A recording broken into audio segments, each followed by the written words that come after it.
ಎಲ್ಲರಿಗೂ ನಮಸ್ತೆ. ನನ್ನ ಅಭಿರುಚಿ ಚಾನೆಲ್ಗೆ ನಿಮಗೆಲ್ಲರಿಗೂ ಸ್ವಾಗತ. ಒಳ್ಳೆದ ಕೊಡಿ ಅಂತ ತುಳುವಿನಲ್ಲಿ ಹೇಳುವ ಗಿಡಮೂಲಿಕೆಯನ್ನು ಕೇಳಿದಿರ ಸ್ನೇಹಿತರೆ? ಇದರ ಕಷಾಯವನ್ನು ಹೇಗೆ ಮಾಡುವುದು ಅಂತ ನಾನಿವತ್ತು ನಿಮಗೆ ತೋರಿಸ್ತೇನೆ.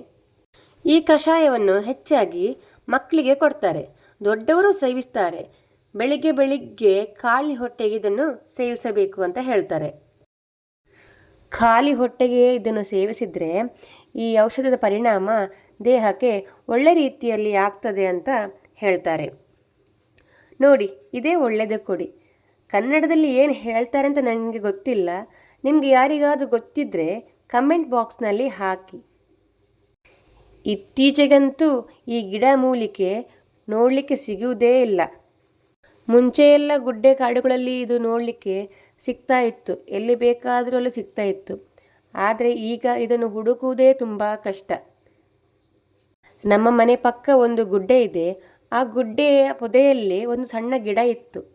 ಆ ಗಿಡದಲ್ಲಿ ಒಂದು ನೋಡಿ ಇಷ್ಟೇ ಸಿಕ್ಕಿದ್ದು ನಮಗೆ, ಒಂದು 3-4 ಚಿಗುರೆಲೆ ಮತ್ತು ಸ್ವಲ್ಪ ಎಲೆ ಎಲ್ಲ ದೊಡ್ಡದಾಗಿದೆ. ಚಿಗುರೆಲೆ ಇದ್ದರೆ ಒಳ್ಳೆಯದು, ಯಾಕಂದರೆ ಇಲ್ಲಾಂದರೆ ಸ್ವಲ್ಪ ಕಹಿ ಜಾಸ್ತಿ ಇರುತ್ತೆ. ಈ ದೊಡ್ಡ ಎಲೆಯಲ್ಲಿ ಸ್ವಲ್ಪ ಕಹಿ ಜಾಸ್ತಿ ಇರ್ತದೆ. ಇದನ್ನು ಹೇಗೆ ಮಾಡೋದು ಅಂತ ಹೇಳ್ತೇನೆ ನೋಡಿ. ಇದಕ್ಕೆ ಒಂದು 10-15 ಕರಿಮೆಣಸು ಬೇಕು. ಆಮೇಲೆ ಒಂದು ಸ್ವಲ್ಪ ಓಂ ಕಾಳು ಹಾಕಬೇಕು.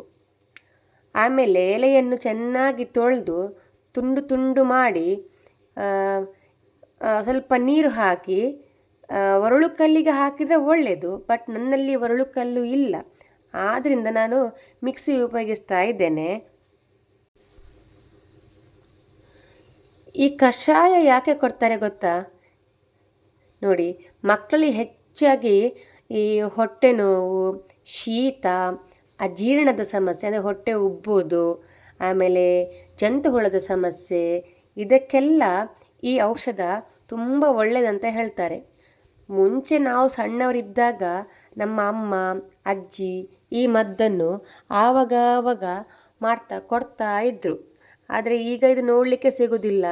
ಸೊ ಈಗಿನ ಮಕ್ಕಳಿಗೆ ಈ ಕಷಾಯವನ್ನು ಕುಡಿಯುವ ಅವಕಾಶವೇ ಸಿಗ್ತಾ ಇಲ್ಲ. ನೋಡಿ, ನಾನೀಗ ಇದನ್ನು ಮಿಕ್ಸಿಯಲ್ಲಿ ಹಾಕಿ ಸಣ್ಣಗೆ ರುಬ್ತೇನೆ. ಎಲೆ ಸ್ವಲ್ಪ ಇರೋದ್ರಿಂದ ಸರಿಯಾಗಿ ಸಣ್ಣ ಆಗಲಿಕ್ಕಿಲ್ಲ ಇದು. ನೋಡಿ, ಹೀಗೆ ಆಯಿತು. ಇನ್ನು ಇದನ್ನು ಸೋಸಬೇಕು.